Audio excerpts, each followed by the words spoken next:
now beyond the bounds of all humanity. Depuis lors, ce Conseil a adopté 4 Since then, résolutions que la Suisse this a Council has soutenues. adopted 4 resolutions Elles which appellent à la Switzerland libération has immédiate endorsed. et They have inconditionnelle called des for the otages, immediate and à unconditional un release of cessez-le-feu à hostages, Gaza, for a ceasefire in au respect Gaza, du droit for international, respect for international à law, la protection des for the civils protection of et civilians, à un accès sans and for entrave unfettered à l'aide access humanitaire. for humanitarian aid.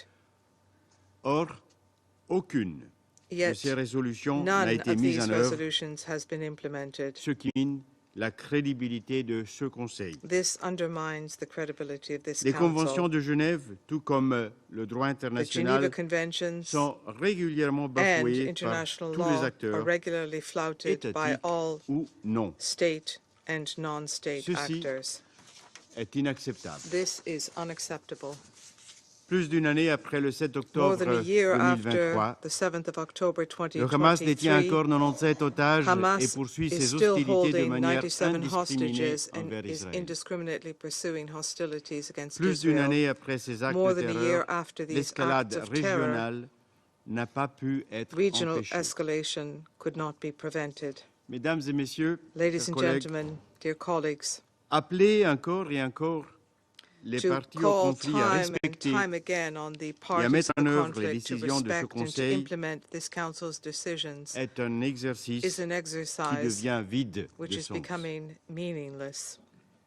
C'est un véritable drame au vu de la nécessité This croissante is a de genuine mettre en œuvre nos tragedy décisions. given the growing need to implement our decisions. Such Tous, appeals does aussi not bien mean dans cette much if salle all of que sur us, le champ de those of bataille, us in this room and ne those on sont the pas à la battlefield, hauteur de nos are not living up responsabilités. to our responsibilities. Une responsabilité qui nous incombe en That is tant a que signataires des responsibility we conventions de bear Genève. as signatories to the Geneva Convention. Nous avons besoin d'une forte volonté We de need toutes les autres parties strong determination contractantes pour by garantir all plus high d'humanité dans la contracting guerre. parties to ensure greater humanity Le in the 18 war. septembre dernier, On the la Suisse a 18th of répondu September, présent Switzerland à la décision de welcomed l'Assemblée générale de the l'ONU UN General Assembly d'organiser decision à Genève to une organize in conférence Geneva de hautes a parties conference of contractantes the high sur la contracting mise en œuvre de la parties 4e Convention de for the Genève implementation of the fourth relative à Geneva la protection Convention des civils on dans the le protection territoire of palestinien civilians in occupé, occupied Palestinian y compris territory, Jérusalem-Est. including East Jerusalem. Mon pays se prépare My à country is assumer cette preparing tâche. to take on that task. Excellences, Mesdames et Messieurs les ministres, il est temps de trouver une issue à ce Distinguished conflit. ministers, ladies and gentlemen, it is La time to find a décision way out of this prise conflict. hier The par le decision Parlement taken israélien à yesterday by the l'encontre de Israeli l'UNRWA Parliament against UNRWA marque un nouveau tournant is a dans ce new conflit. turning point in the conflict. Non seulement cette décision Not est en only grande partie is this incompatible avec le droit decision to a large international, extent mais elle incompatible with menace international l'assistance law, humanitaire but it à la threatens population civile en humanitarian proie assistance à des grandes provided souffrances. to the civilian Une population assistance living in jusqu'ici great assurée suffering. par l'UNRWA. To date, La UNRWA Suisse has attend provided d'Israël that qu'il assume assistance. ses obligations Switzerland en expects vertu du Israel droit to shoulder international, its y inclus de la obligations Charte des pursuant to Nations Unies international law et du droit and international pursuant to the humanitaire. UN Charter and international Mon pays continuera humanitarian law. d'aider la population My country will civile continue to dans le help the respect de civilian sa tradition population humanitaire. in respecting our humanitarian tradition. Mais l'assistance humanitaire, But mesdames et humanitarian messieurs, n'est pas assistance, ladies and la gentlemen, solution durable is à ce not conflit. the lasting solution to this Je crois conflict. fermement que la paix au I Proche-Orient firmly se fera believe that par la peace voie in the Near politique East ou will be ne se ensured fera pas. through political means, or it will Le not. moment est ainsi venu d'accélérer The les efforts time des has pays therefore engagés come dans la to recherche accelerate d'une telle efforts solution. by countries seeking such a Un accord solution. de cessez-le-feu décliné sur le court, le moyen A et le short, long terme medium, and long-term nous semble ceasefire une agreement, possibilité we concrète. believe, is a real La Suisse continue de possibility. croire qu'une Switzerland solution continues to politique à believe deux États that the est également political possible two-state et solution is souhaitée. also possible and desired. Le but de toute solution politique The est d'offrir purpose of aux any Israéliens political et aux solution is to Palestiniens offer la Israelis and perspective de vivre Palestinians the en paix possibility et en of sécurité. living in peace and in Laisser security. ce terrain à la violence To et à la leave destruction This pas land to une violence and alternative to digne des valeurs destruction is que not nous an alternative représentons ici worthy of the dans ce values Conseil, which we represent here in this ni une Council, alternative nor compatible avec is notre it an humanité. alternative compatible with our humanity.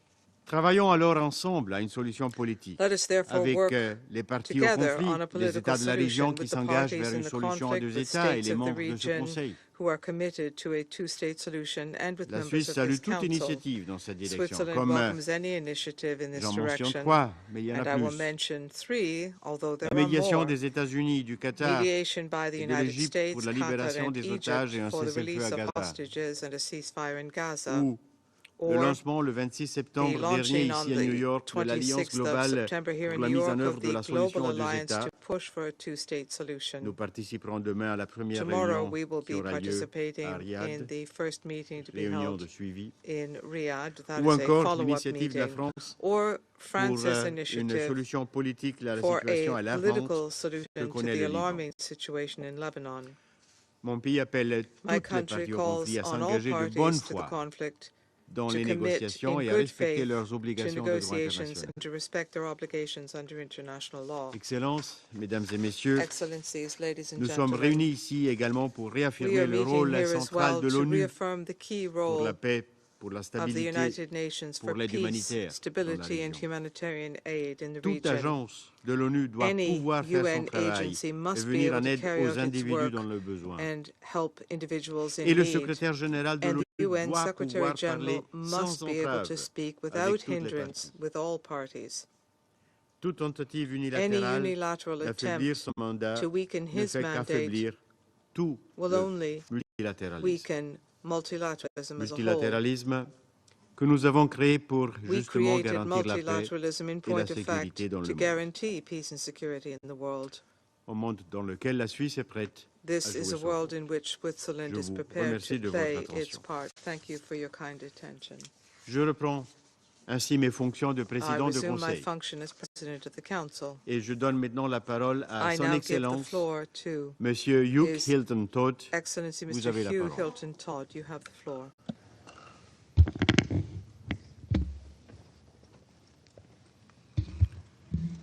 Thank you, Mr. President. I would also like to thank the Special Coordinator, Tor Wennesland, for his briefing.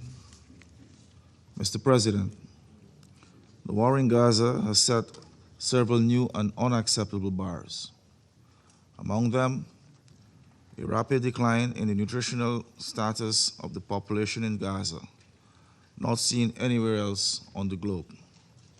The highest number of humanitarian workers killed in a single conflict globally. Further, more women and children have been killed in this Gaza war than in any other recent conflict in a single year. We have witnessed too often the tragic irony of sophisticated precision weaponry striking innocent human beings instead of military targets. Women, children, the elderly, the disabled, aid workers, their life cut short, extinguished amidst the rubble of homes, schools, hospitals, and places of worship. More than 42,000 persons have been killed and over 100,000 injured. Among the dead, at least 13,000 children, nearly 1,000 of them below the age of 1 year. Mr. President, Guyana remains deeply troubled by the ongoing situation in North Gaza, where the population has been under siege and subject to a bombing campaign for more than 3 weeks. We share the concern of the United Nations Human Rights Office that Israeli military action in the northmost governorate of Gaza may be causing the destruction of the Palestinian population. We call on Israel to comply with its obligations under international law regarding the protection of the inhabitants of the territory which it is illegally occupying as determined by the International Court of Justice. All this is happening in full glare through an unprecedented flow of information in real time about the atrocities being perpetrated the world today is much better positioned than we were 30 years ago. For example, to act based on real-time information. Against this reality, inaction in the face of such overwhelming human suffering to which we are witness every single day cannot be justified. Guyana appeals to this Council to unite to halt the unceasing onslaught of the Palestinians in Gaza and to help de-escalate and stabilize the situation in the wider Middle East. To do otherwise would be to abrogate our primary responsibility for the maintenance of international peace and security. Mr. President, the hopes for peace for Palestinians are to be extinguished even as the risks to peace for Israelis continue to mount. We are concerned that the prospects for the future of peace in the Middle East will further be endangered if the persistent cycle of violence and recrimination is not curtailed. We also caution against the perils attendant upon the othering of people, which, as history has shown, could engender the most egregious violations of human rights. The Security Council, aided by international law, has a duty to act on the side of peace and justice and in favor of a two-state solution. Mr. President, the bills passed in the Israeli parliament yesterday regarding UNRWA's operations in the occupied Palestinian territory gave cause for grave concern. They risk compounding the oppression of the Palestinian people.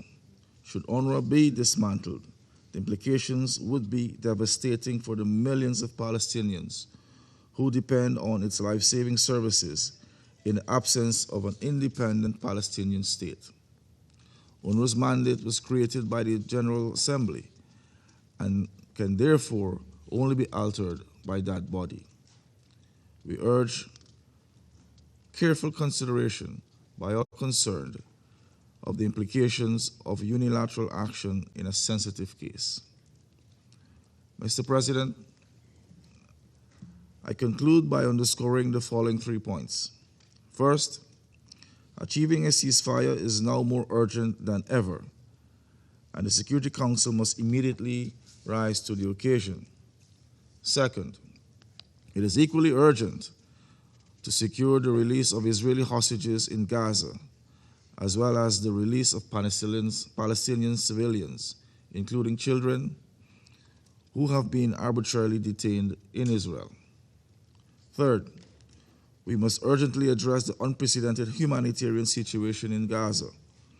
Guyana is particularly disturbed about what is taking place in North Gaza, where the level of food insecurity is compromising people's immune systems, subjecting them to wasting and other intolerable forms of suffering. Children are bearing the brunt of acute malnutrition and famine is all but confirmed. Let us act now to end this war and the suffering of the Palestinian people.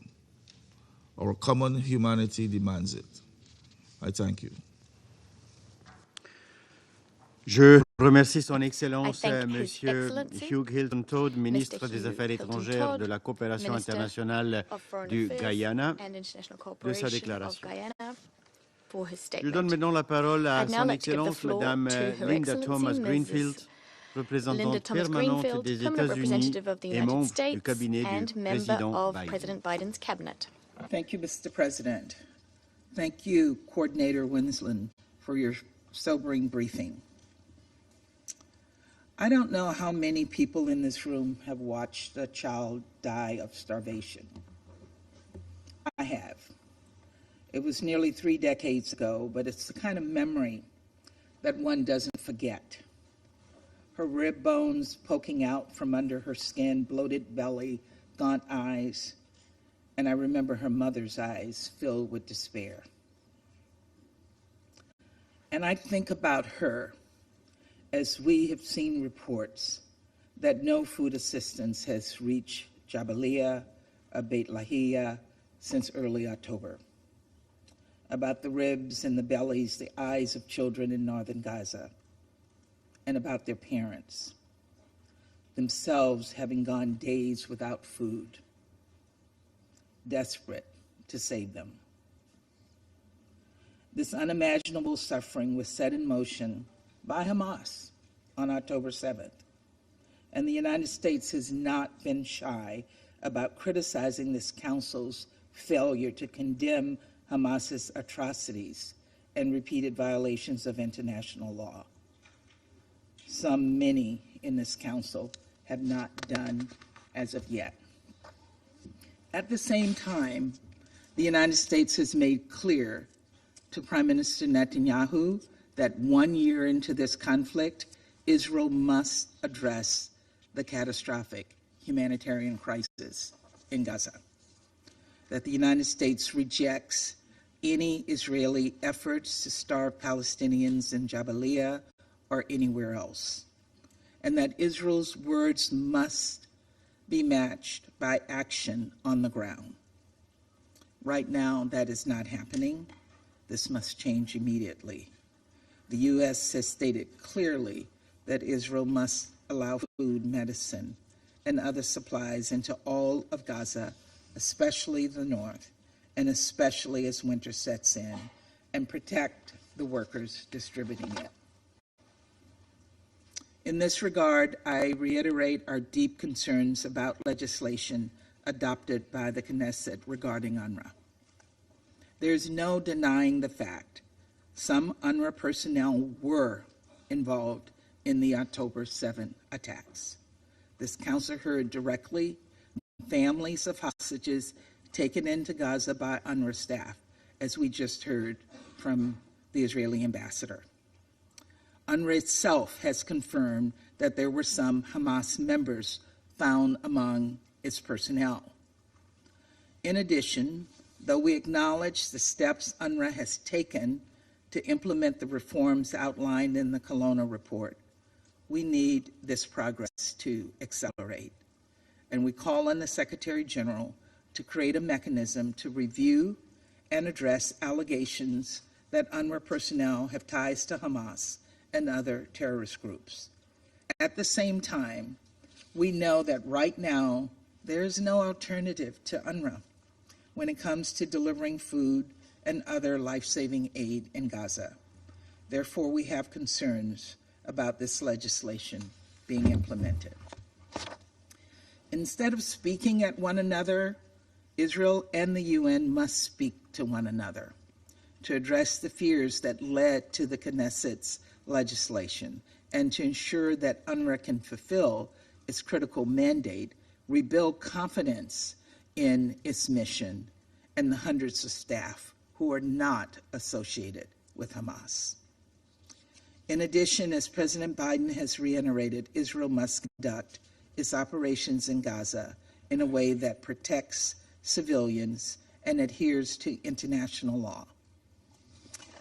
Efforts by the Israeli government to facilitate humanitarian assistance is appreciated, but much more has to be done. We all know that Hamas uses schools, it uses hospitals, and ambulances to hide weapons and fighters. But harrowing reports of medical staff being arrested by Israeli forces at hospitals in northern Gaza are also deeply troubling. We urge Israel to publicly address these allegations immediately. And we reiterate there must be no forcible displacement, no reoccupation, and no territorial reduction of Gaza, period. Colleagues, in addition to sounding the alarm over the urgent humanitarian situation in Gaza, we must also not ignore the rising violence in the West Bank. Israeli authorities must intervene when extremist settlers launch attacks and hold perpetrators to account.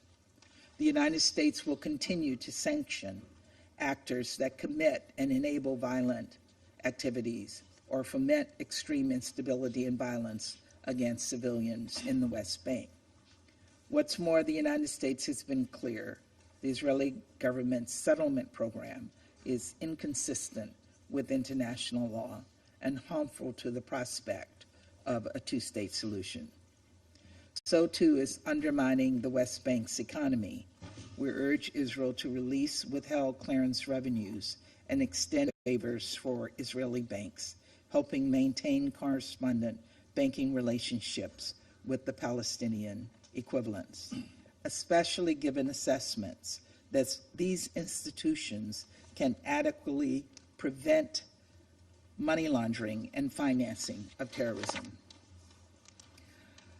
Colleagues, I know it feels impossible with so much suffering now to think about the day after, but we must reject the false choice between alleviating pain today and preventing it tomorrow. The elimination of Sinwar, along with much of Hamas's senior leadership and terrorist infrastructure, presents an opportunity for the parties to re-engage and, most importantly, finalize a ceasefire deal with hostage release consistent with Resolution 2735, to begin taking steps to achieve a day after in Gaza without Hamas in power, terrorizing Israelis and Palestinians alike, and to work toward a political settlement that provides a better future for Israelis and Palestinians. Let me just say here, diplomacy does work, but it takes a lot of work to get there, and we have to continue to put our efforts behind the diplomatic efforts that are currently being pursued. We have the urgent responsibility to stop the suffering of Palestinian civilians and to secure the release of hostages, to alleviate their suffering and that of their families, to make the most of this moment and ensure the parties to the conflict do the same. Thank you, Mr. President. Je remercie Son Excellence, I thank Her Madame Thomas Excellency, Greenfield, Mrs. de sa Linda Thomas déclaration. Greenfield, for Et je donne à her présent la statement. parole I now au give the floor to the représentant de representative l'Algérie. of Algeria.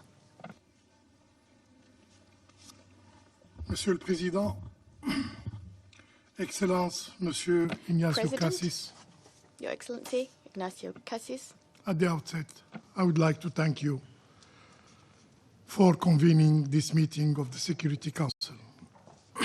And we extend our sincere thanks to Mr. Wennesland for his briefing. For over a year now, the Middle East, and Palestine in particular, have been gripped by worsening violence. The brutal Israeli aggression escalates daily, spilling over into Lebanon, into Syria, and beyond. A real threat to regional stability, as well as international peace and security. We witness entire communities facing death, starvation, and outbreaks. Land desecrated, and international law rendered meaningless. Indeed, the framework our predecessors built after World War II is crumbling before our eyes, unable to stand against an Israeli power shielded from accountability and enjoying total impunity. Today, unfortunately, we live in a world where might overwhelms right. Mr. President, as stated in different reliable reports and confirmed by Mr. Wennesland today in his briefing. The situation in northern Gaza is beyond catastrophic. Just yesterday, in Gaza, Israeli forces struck a building in Beit Lahya, leaving at least 60 Palestinians killed, including at least 25 children. To grasp the unprecedented level of destruction in Gaza, one only needs to look at the New York Times today. It's hard to find in Gaza a single building that remains undamaged. This destruction is not driven by military objectives, but rather reflects a policy, an Israeli policy, aimed at forcibly displacing Palestinians from their homes.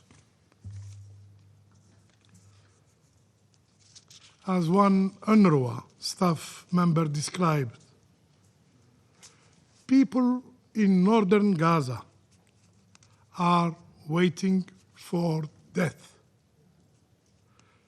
They are feeling abandoned, hopeless, and alone. For 3 weeks now, relentless bombing have denied even UN staff access to food and medical care. And the healthcare system in Gaza is on the brink of collapse. Kamal Adwan Hospital, who suffered several bombardments, is barely functioning, with no more blood unit, no shrewd, and no basic medical supplies. As the hospital director said, we were expecting humanitarian aid to arrive, as promised by the international community, as promised by the Security Council. What we had? Only Israeli tanks came instead. Amid this crisis, polio vaccination campaign is halted now, leaving children unprotected. Furthermore, in the south of Gaza, conditions are not even better. Worse still, the situation is rapidly deteriorating as the Israeli occupation weaponizes starvation against civilians, especially children, by denying them essential food. According to verified figures, during last year, more than 200,000 aid trucks have been barred from entering Gaza. This is the real face of an Israeli occupation that threats Palestinians as less than human beings. Mr. President, UNRWA. UNRWA, the lifeline of hundreds of thousands of Palestinians, faces relentless attacks by the occupying power. 231 staff members of UNRWA have been killed. 190 premises of UNRWA were bombarded by the Israeli army. And now, the operation of UNRWA are at risk of being completely halted. Just yesterday, the Israeli authorities adopted 2 bills aiming at halting UNRWA activities in the occupied Palestinian authorities territory. Algeria firmly condemns this decision and recalls that UNRWA operates under a mandate from the General Assembly of the United Nations, warranting our collective defense and support. And UNRWA is irreplaceable, and UNRWA is indispensable. It must continue to serve as a lifeline for Palestinian refugees until a just and political solution is achieved, establishing an independent Palestinian state. Mr. President,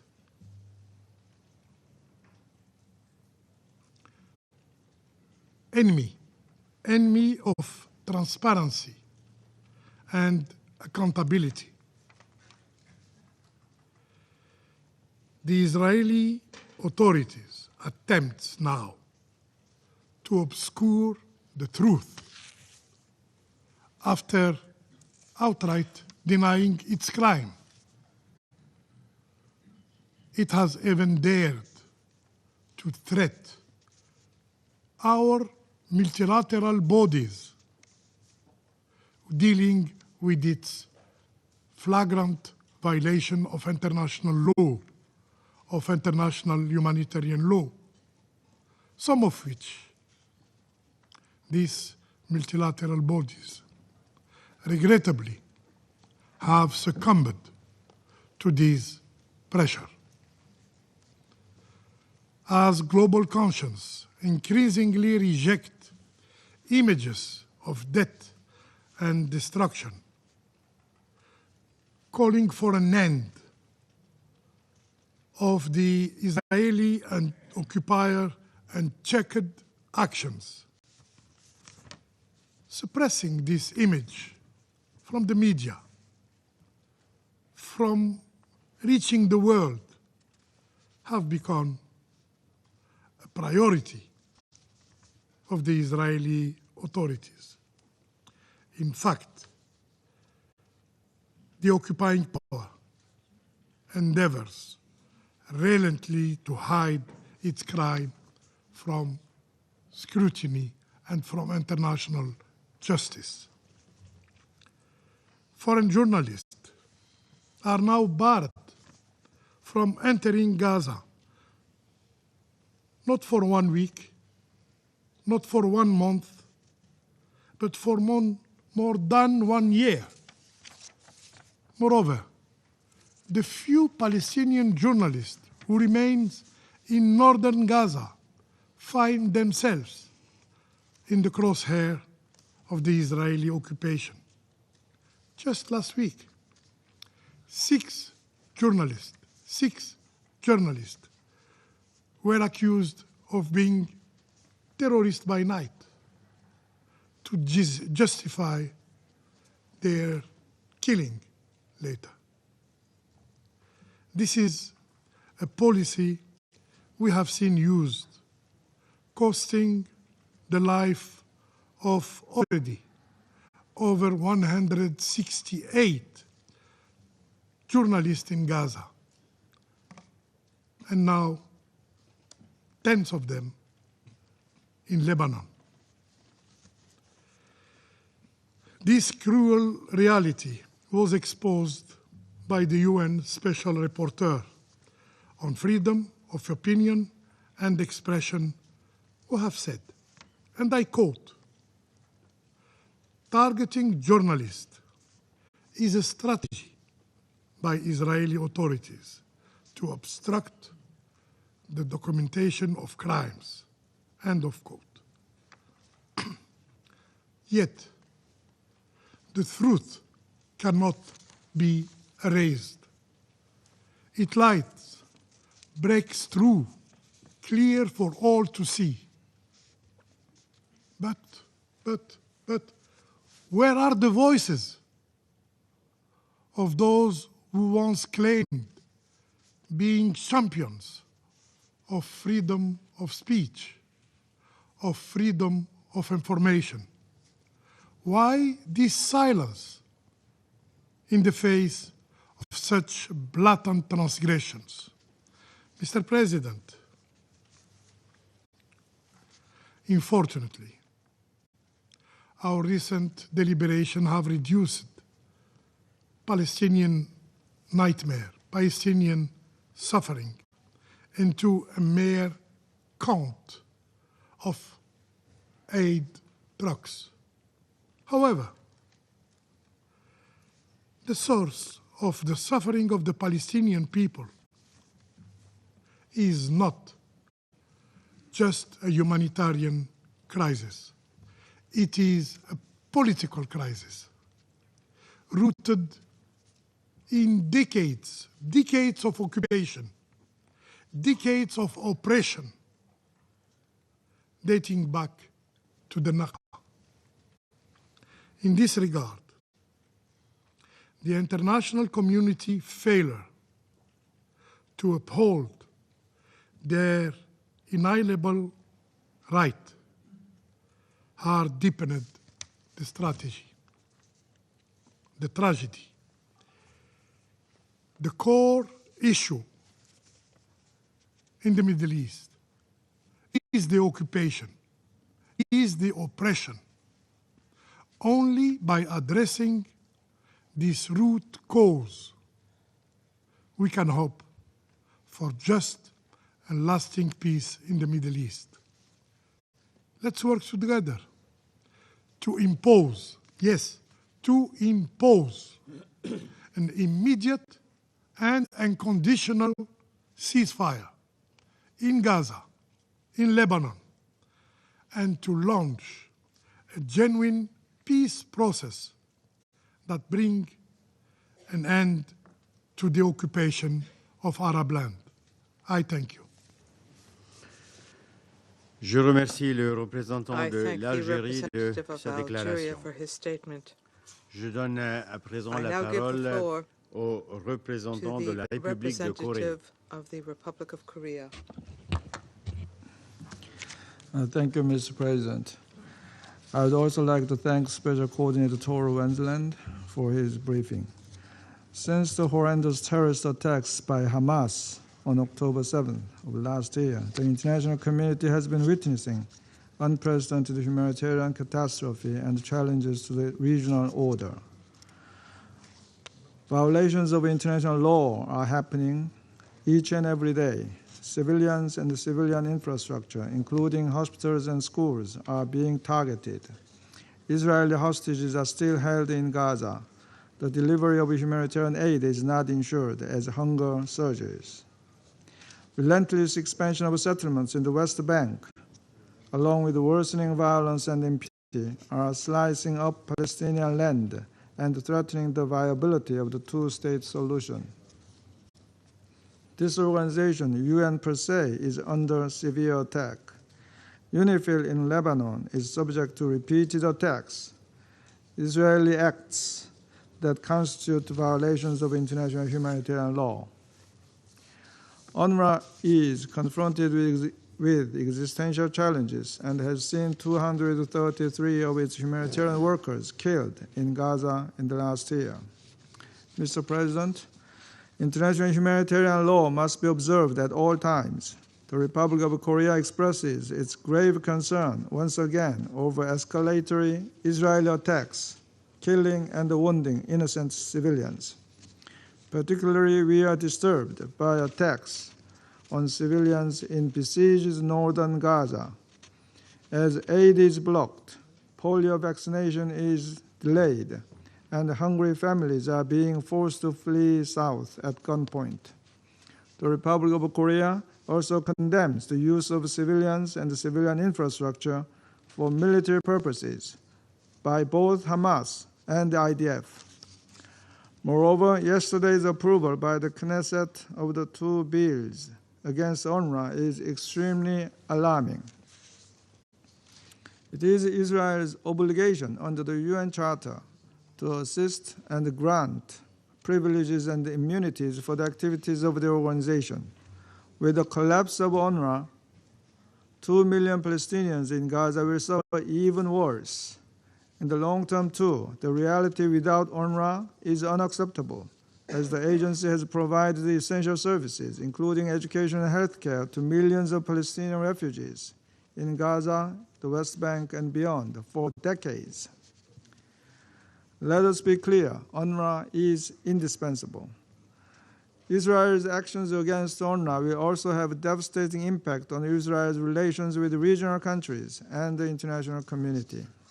As such, along with the vast majority of UN member states, the Republic of Korea urges Israel, as a decades-long member of the United Nations, to act more responsibly and to immediately stop all measures dismantling UNRWA.